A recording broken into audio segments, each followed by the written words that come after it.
Lance Hall here for Let's Discuss with Lance Hall. Happy to welcome Clif Magness back to the program once again.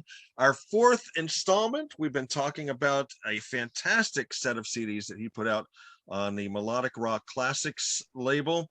It is the Road to Gold. It's a 4 CD set covering the years 1979 to 2018. Just killer stuff, and I can't believe we're on the fourth disc already. Oh, it's a pleasure to talk to you about them all.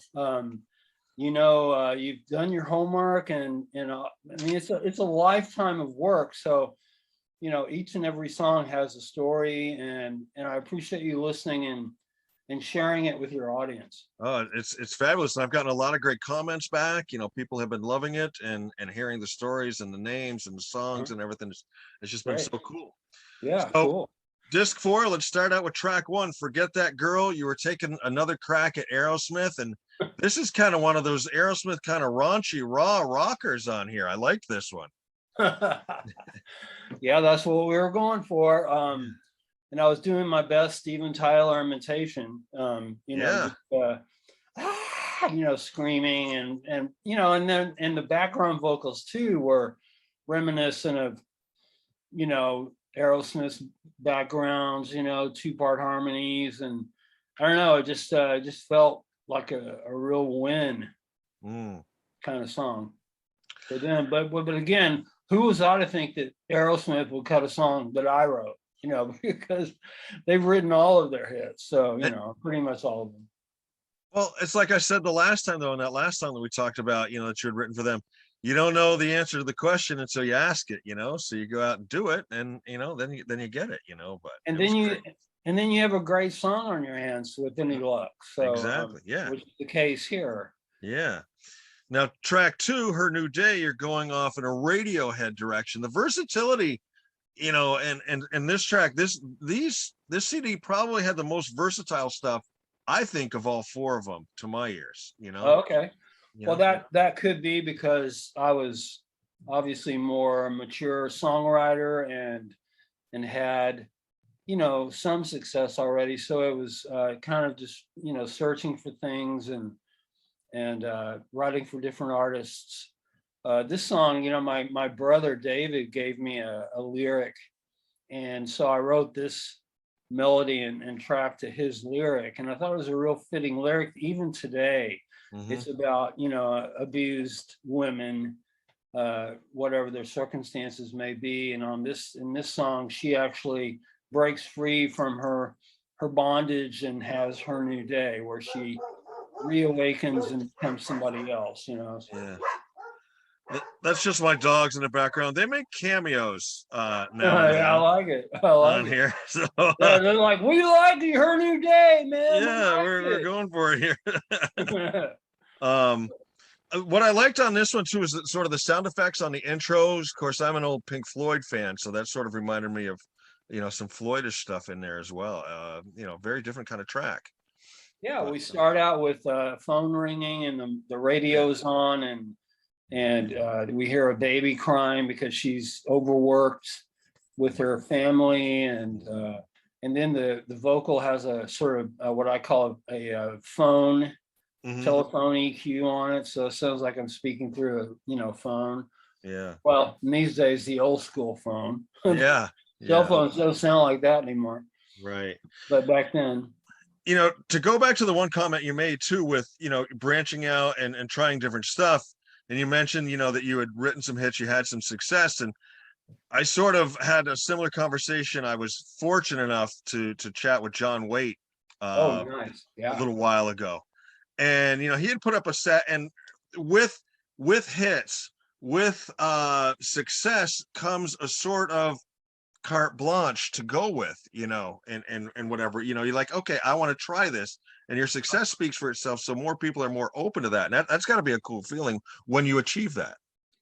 Well, it definitely gives you freedom to try new stuff. Yeah. You're not at the you're not owned or having to being obligated to write for a certain genre. Yeah. And I kind of my whole career has been a little bouncy all over. You know, my first Yeah. cut ever was with Ted Nugent. Right. And then my next cover after that was Dara Sadaka. Yeah. So, Yeah. you know, so just kind of everywhere, Barbara Streisand to Cheap Trick, you know, so Right. I love that too. You know, that's propelled me to play all the instruments too, is being curious and being interested in different things, different genres, different harmonics, you know, Yeah. harmonization, the whole thing. So, but it, you know, having a little success does afford you some freedom to try new things. No Yeah. question. Track 3, In the New World. Love the lyric. This is a hit. This song is a hit. Oh man. And I love that acoustic intro. I heard a cross between Take It Easy by the Eagles and Sister Golden Hair by America in that little bit of acoustic intro you had. I love that. Oh, okay. Well, you know, I wrote that by myself. I was just in 90, 96 was kind of a, you know, sort of a down year for our family financially. I'll just be honest. And 97, I was let go from my existing publishing deal. So I just wrote a few songs that just came out. Okay.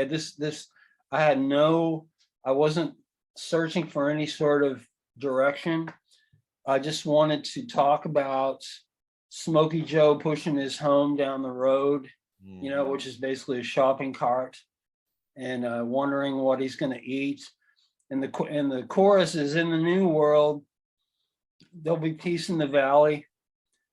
Everyone will smell like sweet perfume.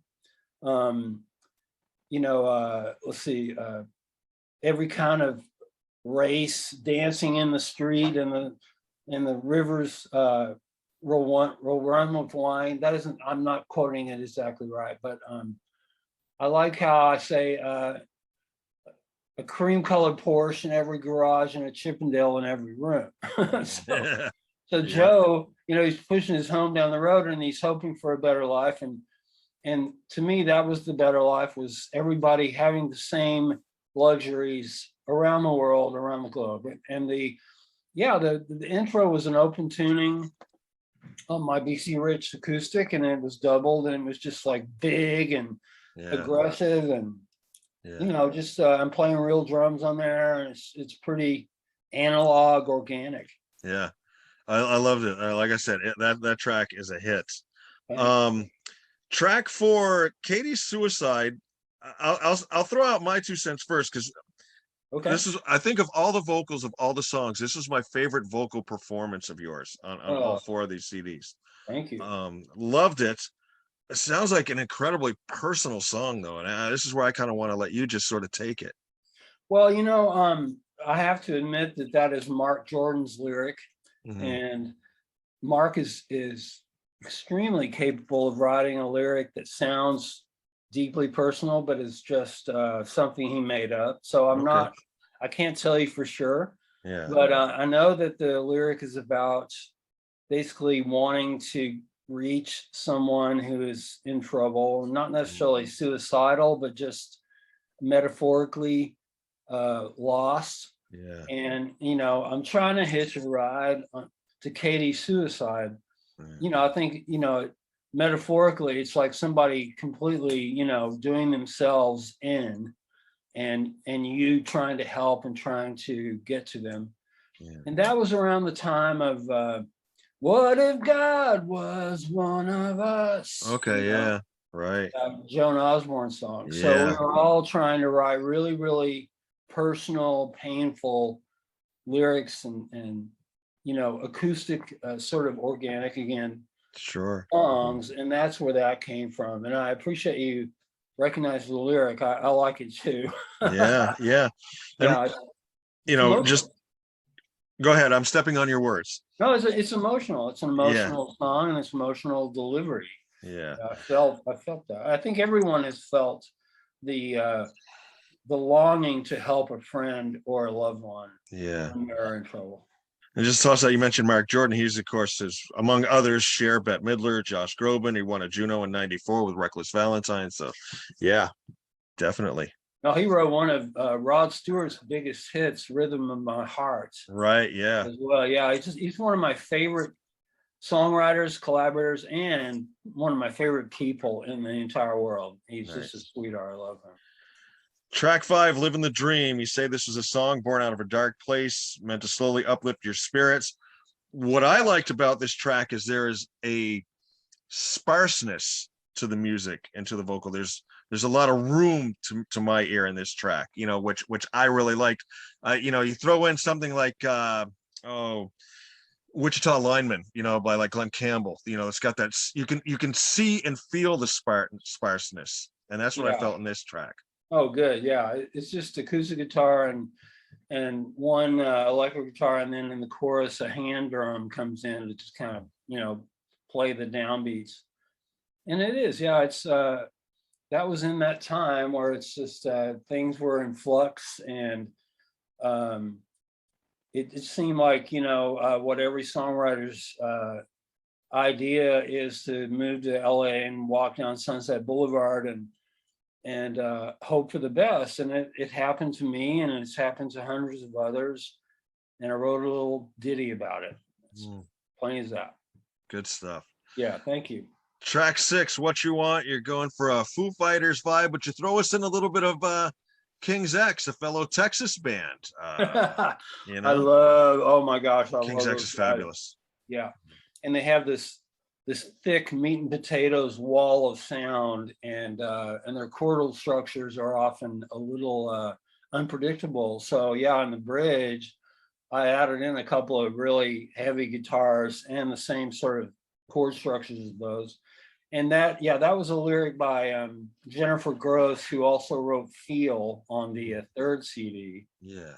And great little songwriter. Mm-hmm. And I say little, she was young back then. She's not anymore, but hey, but yeah, it's a great songwriter. So that's where that came from. Nice. Track 7, "I've Fallen Into You." I've got a real 70s vibe out of this track.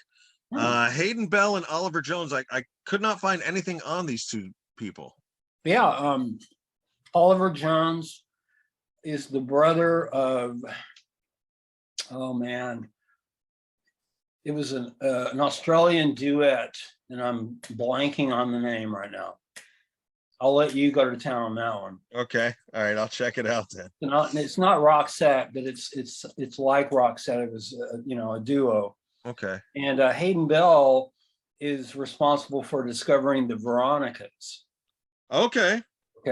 So he discovered them. He sent them to me, and I wrote several songs for their first album. And then he came on a writing trip.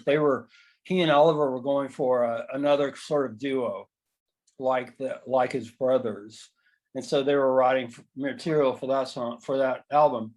And "I've Fallen Into You" is one of the songs we wrote for that, and it wasn't cut, so we did a really good demo. I feel like it's one of the highest vocals I've ever done. Yeah. But yeah. Very cool. "Running Away." You're working with Lindsay Taylor on this one, a fabulous talent. You were looking to get a track on Hanson's second album. I definitely could pick that up in the harmonies. Yeah. And how did you meet up with Lindsay? I mean, I was looking at her body of work. It's incredible. I knew her. I grew up with her uncle. Okay. And he hooked us up, and she went on to write a lot of great stuff. And this is when she was a lot younger. She actually has we have the same demo with her singing, so I had to change a couple of the lyrics. But yeah, just when I put a male vocal, I was just like, man, come on, Hanson, you guys got to do this song. It's so up your alley. Yeah. And they didn't. So there it is. Yeah. Perfectly good song, just sitting there. And then I got a question after we talk about this one. The next track, number 9, "Craving." Ashley Angel, O-Town. I found them doing an acoustic version of this song on YouTube, which was fabulous. Oh, that's cool. I've never seen that. Yeah, it's on YouTube. If you look it up, it's there, and they knock it out of the park. Oh, great. Okay, cool.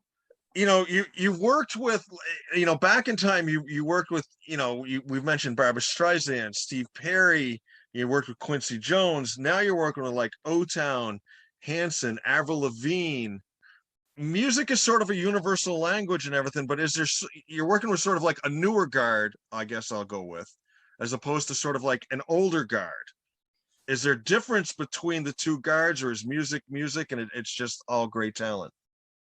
Well, the last phrase, great talent, is essential, I think, and that is timeless. So, talented Barbra Streisand, of course, is talented, and so is Steve Perry, and so is Cheap Trick, and so is Hanson or Avril too. They're all talented. So it just depends on, we songwriters, what I call I guess it's the songwriters for hire, professional songwriters, as opposed to artists who write for themselves.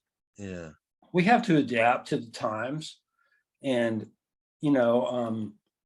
writing a single for Kim Carnes in the 80s is not the same as writing a single for the Foo Fighters or even Adele now. So and that's what I'm proud of, is that our songwriting community can adapt with any luck and hopefully write great songs for all of those cross-pollinated genres throughout the ages. Yeah. Cool. So Craving was written with Pam Shane, who wrote Genie in a Bottle as well. Okay. As you probably know. Yeah. And a great British songwriter.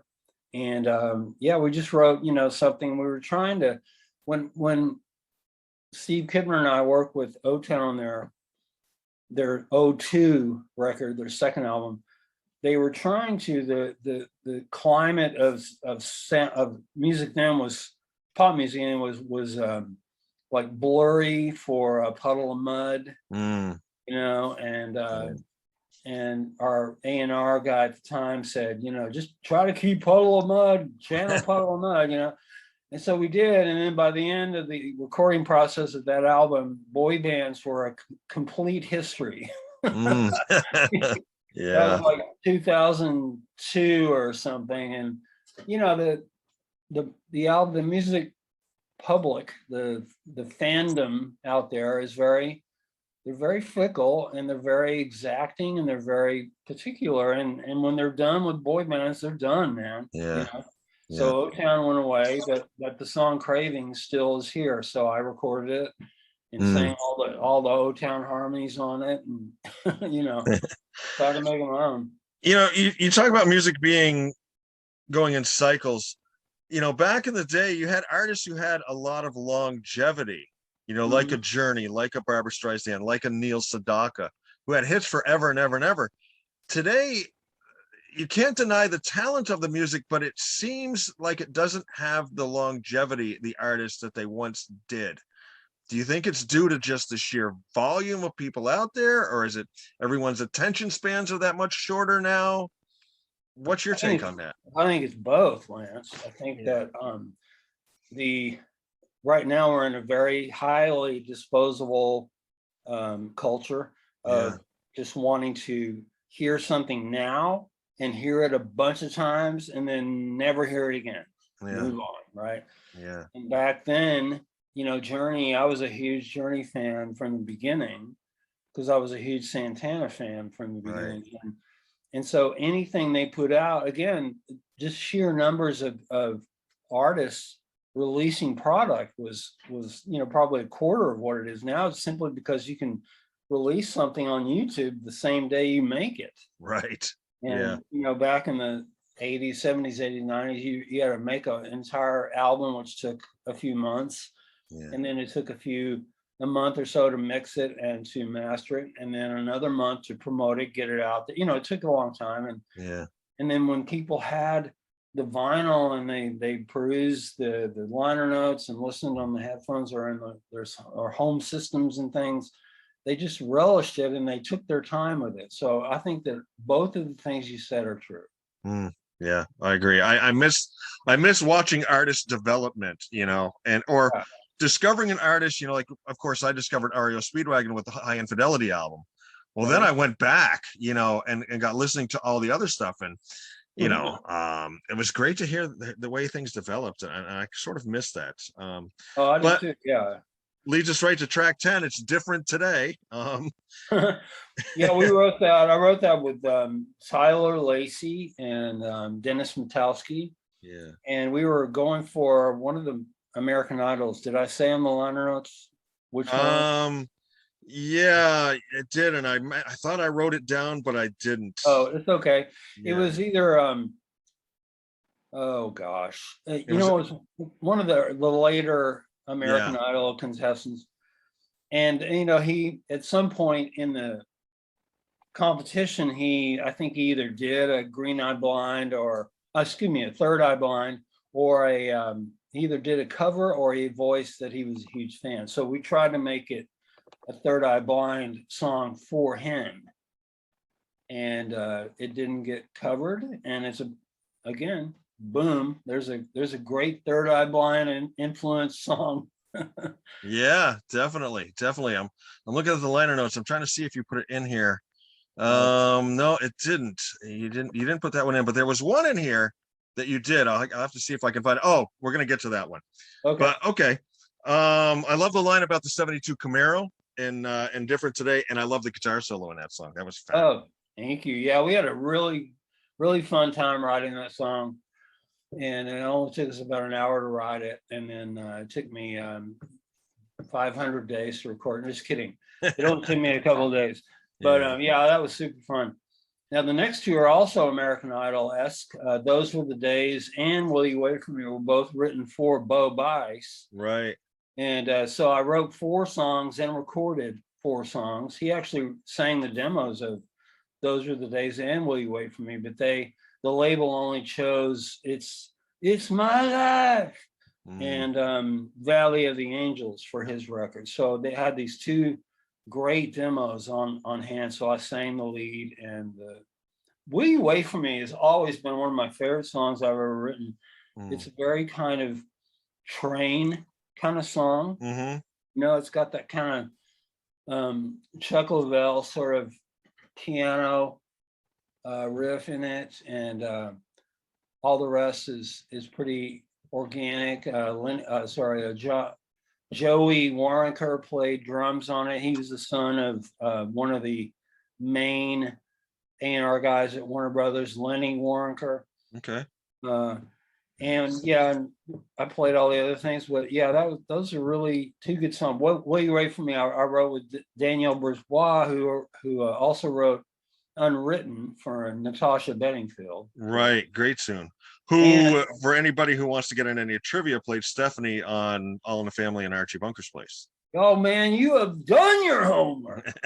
I recognize the name right off.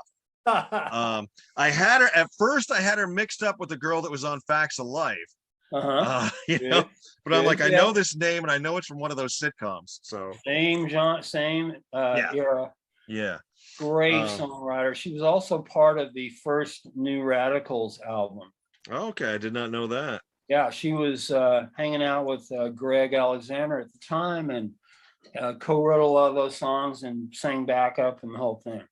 And then Those Were the Days you co-wrote with, I'm not going to get her last name right, a girl named Cara. Last name starts with a D. Yeah, Dio Gordy. Yeah. So just think of LaGuardia Airport, but it's Dio Gordy. Cara is one of the most talented and driven songwriters I've ever met. Yeah. She wrote some Christina Aguilera stuff. The 2 tracks I picked out of hers, this one I remember when I was DJing high school dances, you had to play it, was Cobra Starship, Good Girls Go Bad. Okay. And one of my own personal favorites, I love this band, is Theory of a Dead Man, Not Meant to Be. Was she is. Well, there you go. I mean, yeah, she's a native New Yorker, and she moved to LA, and she became a judge on what, American Idol or The Voice? Yeah, one of those. Yeah. I mean, she's a fantastic singer. She and I co-wrote a song with Adina Menzel that Adina covered, and I don't know. Cara also wrote Hold Hear Me, with Daniel Brisbois and myself for Kelly on her third album. Wow. Or second album, excuse me. Yeah. Nice. Great songwriter. Track 13, Me Just Being Me, you've written for Galen Callahan. Yeah. I think this led me to like a real estate agent or something. That happens, Lance, with some of these people. I mean, they're extremely talented singer, songwriter, artist, whatever. And Galen just decided to go into real estate, Okay. But Oliver Lieber and I wrote that song for her. He was working with her at the time, trying to get her a record deal. And he had come up with the opening riff, which when you think of Oliver Lieber, you think of Paula Abdul. Yeah, produced Forever Your Girl. Exactly. But he is an unbelievable guitarist and has a world-class guitar collection. Wow. And I went to his house and I was greeted by two slobbering Great Pyrenees, or one of those two dogs. Scared the heck out of me. And we wrote that song in the afternoon. And let's see, Paul Blanken, of course, played drums on it. Oliver played everything else. Oliver basically produced that song. Nice. But I sang it after Galen didn't cut it. Yeah, great track. I think it's a really sassy song, man. Yeah, great track. Yeah. Track 14, Crave the Touch. You're looking to get a placement in the Dark Knight movie. Tori Vasquez, fellow Texan, once again. Writing this one with you. And this was a dark track, I thought, too. Well, we were trying because it's the Dark Knight or Twilight or whatever. One of those movie franchises. Yeah. And we tried to get that place, which happens a lot. They oftentimes you try to get a song placed in a film, and there are hundreds of songs trying to be placed in the same film. So music supervisors like Julia Michaels, who was the supervisor in this film, I feel for her because she has to listen to all of those songs and pick the right one and listen to it, juxtaposed with the picture. And, this is a really cool song I wrote with Tori. Tori is the daughter of a good friend of mine I grew up with in Lubbock, Junior Vasquez. Okay. And she went on to be signed to the Rainmaker Management Company in Austin, and just a really talented, super talented singer, songwriter. And we just happened to be working on some other stuff. And I said, hey, let's try to write this song for that film. So we did. And that's that. Cool. Track 15, Let Me Go. This is the one you wrote for American Idol finalist Michael Johns. This is according to your liner notes. Oh, good. Okay. So that made it there. Yes. Yeah. And Lindy Robbins and who's this? Don Mescal wrote this with you. Yes. Lindy Robbins, of course, Incomplete by Backstreet Boys, and Mescal, fabulous songwriter. Yeah, and he was in town, which songwriters often do. They come to LA for a couple of weeks, and they write 2 or 3 songs a day, just like when LA writers go to Nashville and do the same thing. Yeah. So he was in town, and Lindy, of course, I produced a couple of her songs that she wrote for Clay Aiken's Measure of a Man album. Okay. And so we were good friends. So we wrote Let Me Let Go that day, and Don sang it because he's a fabulous singer. He sang the demo, but that was not cut with Michael Johns. So I sang the demo and put it on this record. This, I have the note on this song is sort of another dark sort of track. Yeah. There was a darkness to it. Mescal, the interesting. My metalhead son played guitar on it. Nice. Played the really dark, detuned stuff on the choruses. Okay. And it really lent it an air of darkness and power. Same time. Ive Magness. Yes. Played on that. Yes. The amazing thing I read about Don as well was in 2017, there was 1 week where he had songs on a Rascal Flatts album and a Backstreet Boys album, and they were both in the top 10. Same week. I mean, jealous. Yeah. I'm jealous. And I'm fortunate to have worked with him for an afternoon. Yeah. Fabulous stuff. down to the final track. Wow. She Said Just Kiss Me, written with Sherry Adams. Yes. What do we got on this last track? Well, Sherry contacted me through Facebook. She had moved to Los Angeles from Chicago. And, I obviously, not obviously, but I sometimes get requests to check out my material or listen to, whatever. And I listened to a few of her songs and I thought, oh my gosh, this girl is definitely the thing. I mean, she sings well, she writes well. I met her and instantly thought felt like I'd known her my whole life. So we wrote a bunch of songs, but She Said Just Kiss Me, we were trying obviously for the modern country market. Mm-hmm. And then the Me Too thing came along. It was actually originally called Just Kiss Me, but the Me Too thing came along. So we changed the title and changed a little bit of the lyric tweak to She Said Just Kiss Me. Mm-hmm. And made the lyric a little more, feminine power bent to show that the woman was in control and not the man. Right. But it turns out that I sent it to some of my friends in Nashville, and I'm not in tune with the country market too much. So it turns out that another act had a song called "Shut Up and Kiss Me," or not "Shut Up and Kiss Me." It was called something like that, because I know which one you're talking about. Produced a song called "Shut Up and Kiss Me" by that other man. Yeah, which is a great song, and he's a great producer. So the timing wasn't great, but it's such a powerful song. My daughter texted me one day, "Oh my gosh, this is a smash, Pop!" What can I do with timing and the Me Too and the whole thing? We get trapped in that stuff sometimes as songwriters, but we have a song. So I'm glad that Melodic Rock Records, Classics, and Andrew McNeese, and my good friend Magness Sarvist in Sweden helped A&R this and choose a lot of the songs. And I'm very grateful to them both for accepting all of these songs and putting them out there so they're not just on the shelf. Yeah. How many others do you think you've got on the shelf? The thing is, as many of these are here, there are just as many with female vocals for the female demos and the female covers that happen as a result of the demos. Probably more, since most of my covers have been the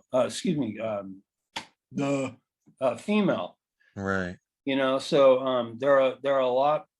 I'm going to talk to Andrew about releasing a female demo version as well.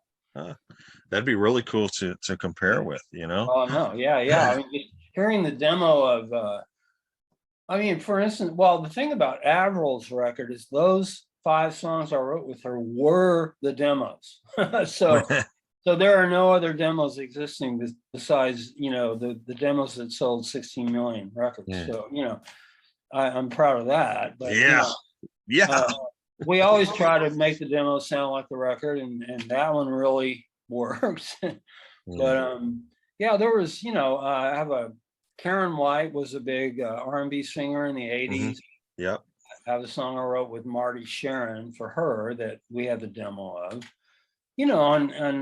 Gosh, there are so many more I can't think of offhand, of course, on the spot. But there are, like I said, probably as many as are here would be on that one. Yeah. I'm trying to remember if I've asked you this or not. Going back to our first interview way back when the Lucky Dog album came out, is there an artist that you haven't worked with that you would like to take a shot at, either writing a song for, producing, being in on a session with, somebody that's on the bucket list that you haven't gotten yet? That's a huge question. I mean, there are probably 20 right off the top that I can't think of now, again, because we're live. But I've always loved Imogene Heat because her vocals are so creative and so expressive. So I've always loved her. Katie Tunstall, I've always thought that I would write a great song with, because we both play guitar and I love her voice and her vocal deliveries. And I mean, I could even write a song with Gwen Stefani and it would be good. I know it would, you know. Yeah. But I don't know, you know, I could say AC/DC, but they don't need me. You know, but I Yeah. love them. I would love to write a song with Billy Gibbons because, you know, I've cut my teeth on ZZ and Yeah. I love everything they do. And I know that, you know, we write a great song. Yeah. But so, you know, suffice to say, everybody. Yeah. Now I gotta ask this, growing up in Texas, did you hear it on the X? I did not, because we were in northern Texas, so we Okay. were in the X was a Mexican station actually. Okay. So we didn't Okay. hear- All right. Okay. Yeah. Is there, you know, you've sat in on some sessions and you talk about, you know, selling 16 million albums with Avril and the success that you've had. Is there a session that you can think back in time, you were an album or a song? And again, I'm you don't have to narrow it down to like one. And a song or an album session you would have liked to have at least like sat in on, been in on, you know? Oh gosh. Well, obviously you'd want to be in on a live session. I think just for the pure spontaneity of it. But you know, at the same time, Frank Sinatra was always known as rehearsing once and making one take, and that was it. He left the building after one take. So you obviously want to see that one take because it was one take with the orchestra to a 2-track recorder. So that was as live as you could get it. And he would have to be great because he would leave the building right after. Wow. So that's one. Let's see, any of Quincy Jones's sessions on Back in the Block, because he had so much talent on there. He had Ella Fitzgerald, you know, he had Herbie Hancock in the studio. You know, so I would love to see that. Obviously, the Foo Fighters, I would love to see track and play a song. I'm not sure what their method is, if it's all live at first or if it's one instrument at a time. Yeah. Because you can do that and still make it sound spontaneous. Yeah. You know, I mean, gosh, Brown Sugar, Rolling Stones would have been a great one. Yeah. You know, just to see Keith's tuning and how he fingered his neck and that and Jump Jack Flash too, you know, just because this is so much. And to see Mary Clayton in her curlers in the middle of the night singing Give Me Shelter. Yes. You know? That would have been great. You know, anything that the Mad Dogs and Englishmen did, I think was probably pretty live because I saw the movie, and a lot of the movie, the tracks sound a lot like the actual studio album. Yeah.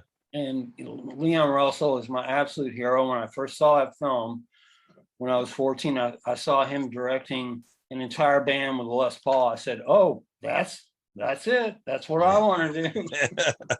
You know? Yeah. So yeah. So again, everything and everything. Yeah. You know? Now this whole set sort of celebrates your past and everything. What are you doing now? You know, we know you put out Lucky Day a couple years ago. What's Clif Magness doing now? Are you still writing? You still recording? You still doing stuff, or are you living a life of leisure? Oh, not far from live of leisure. And yeah, the other record was called Lucky Dog, and I wrote that because I was turning a certain age and I wanted to record an album before I couldn't sing anymore. But it turns out 5 years later I can still sing really good. So I probably, I don't know, I might turn to something more ambient and acoustic because that's what I love, and I've never recorded an album of that. So that combined with the demos of the females may be a fun project. But you know what, a lot of songwriters, you know, they turn to art, you know, painting, that kind of stuff. I'm toying around with that, but I've been a musician my entire life, so I can't imagine doing anything else, and I have no intention of retiring or stopping. Cool. So I'm not really sure what's on the horizon, but I would, when I detune an acoustic guitar like Joni Mitchell does, all kinds of things come in. So we'll see what happens. Very cool. The set is called Road to Gold. Clif Magness, Road to Gold. It's a 4 CD set. Covers the years 1979 to 2018. It's out on Melodic Rock Classics. You can go to www.melodicrockclassics.com and order it. Andrew McNeese, and what was it, Magness? What was his last name? Soderquist. Okay. In on this as well, that really brought this to fruition. Yes, fruition. Yes, fruition. Sorry, fruition. Yes. No problem. Thank you for correcting me there. I did. Fruitation. I like that. That's like when Robin Williams in Mrs. Doubtfire, when he throws an orange at Pierce Brosnan's head, he said it was a run by fruiting, as opposed to a drive-by shooting. I mean, every time I do a gaff like that, I think of one night I was announcing a basketball game. This was for a local TV station here in town. Yeah. And one of the advertisers was a cheese place, and they were making artisan cheese. Okay. I was pronouncing it artesian. And at halftime, my dad texted me. He says, he actually called me. I looked at my phone's going off. It's my dad. They were in Florida at the time. He goes, it's not artesian, it's artisan. Artesian cheese comes from the ground. Yeah. You gotta love that. Yeah, exactly. So those shows me I've got a long way to go with my vocabulary. Clif, I had a few more silly questions, but before we wind up, has there been anything in any of these interviews that I haven't asked, that you haven't got to talk about, that you haven't got to mention, that you haven't got a chance to? I wish I could say yes, but Lance, you're so, again, well read, your homework is phenomenal. You've really done your research. So I really can't, I'm looking at the titles on the CD now, and I can't see one that I would, change the story on or elaborate on. So thank you for the question. Oh, and I thank you for the time. All right, you ready for some silly questions? Too bad, bring them on. Do you remember your first pet's name? Oh yeah, it was Dietz, spelled Dietz, and she was a little dachshund, and I named her that. Actually, my mother named her that because I was 5 years old, and I was 3 years old, and I called my Uncle Dick Uncle Dietz because I couldn't say Dick. Okay. So there you go. You probably didn't want that answer, but that's it. No, I love, this is where we get to, like I said, this is where we get to know the real person, Favorite candy bar? Oh, Butterfinger by Beyond. Butterfinger, all right. Butterfinger. Do you usually travel heavy or light?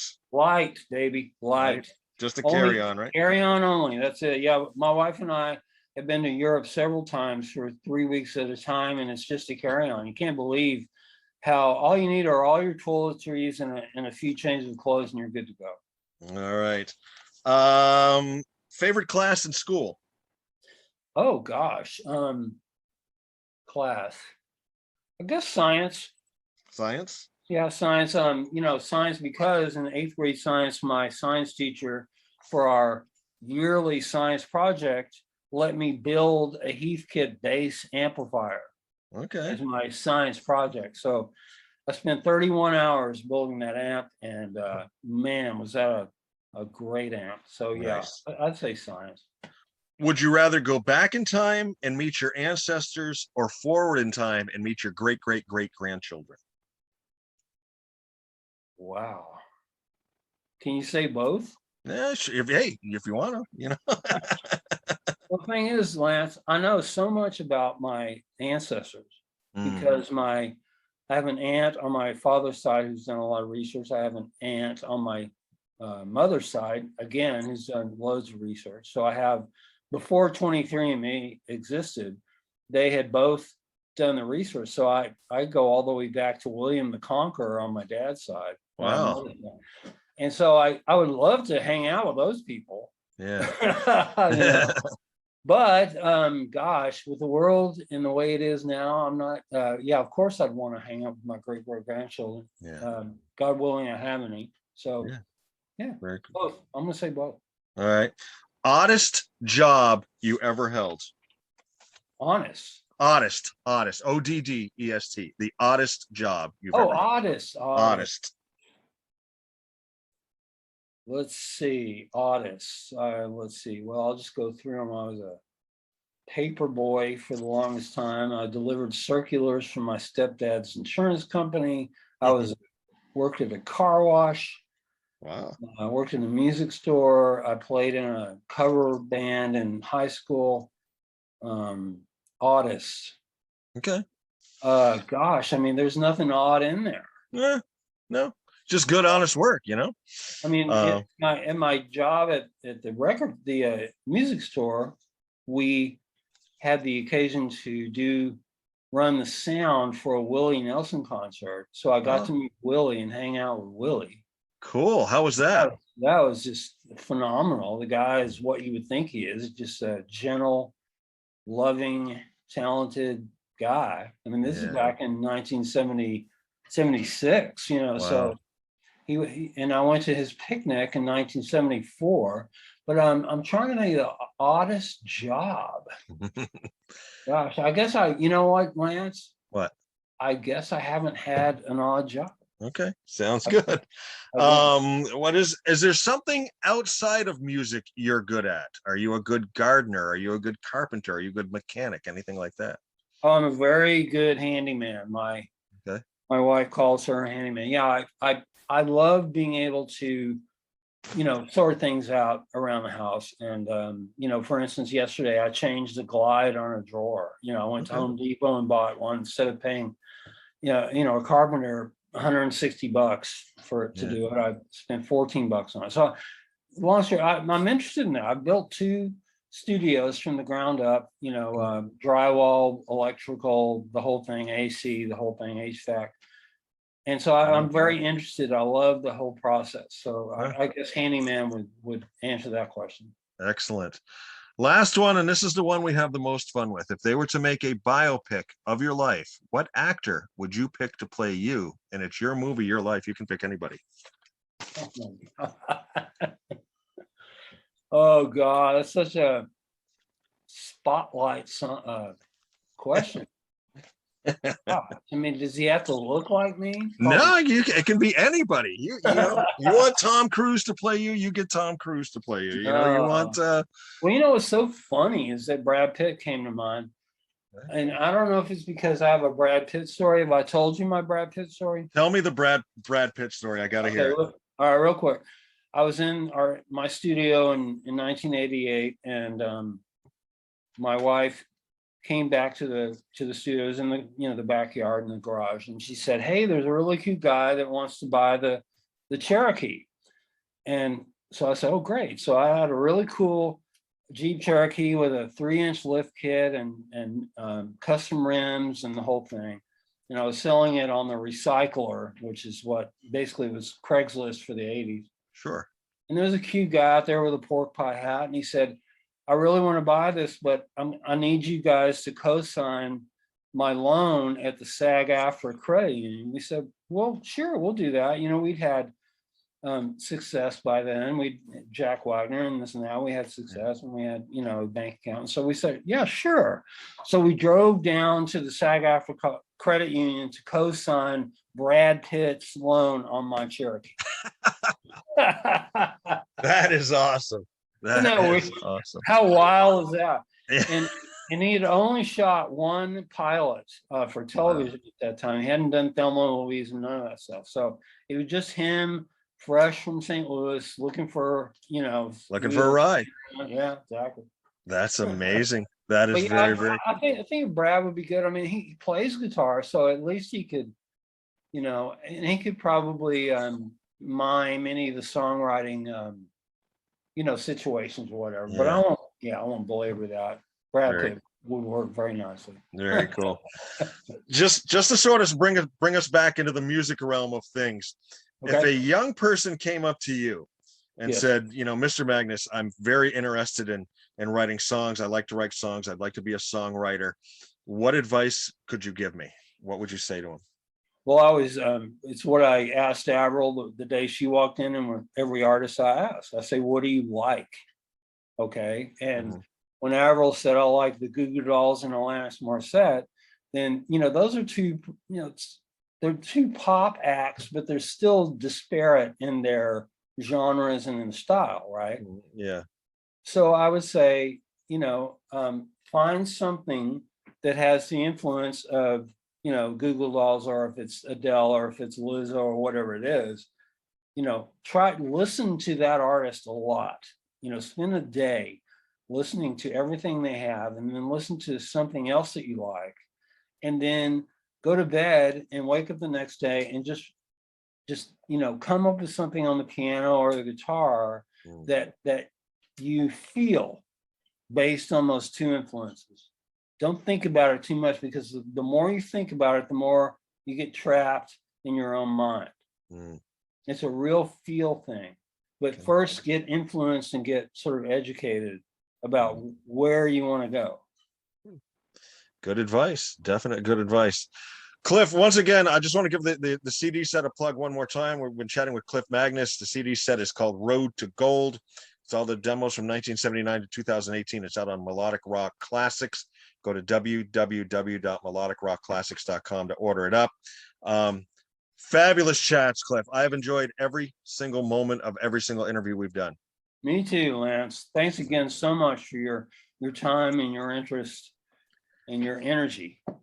Thank you. Thank you. And if you ever do that ambient album, or you get the female demos out, we're chatting again. Okay, dude. You'll be hearing from me. Have a good rest of your day. You too. Bye-bye.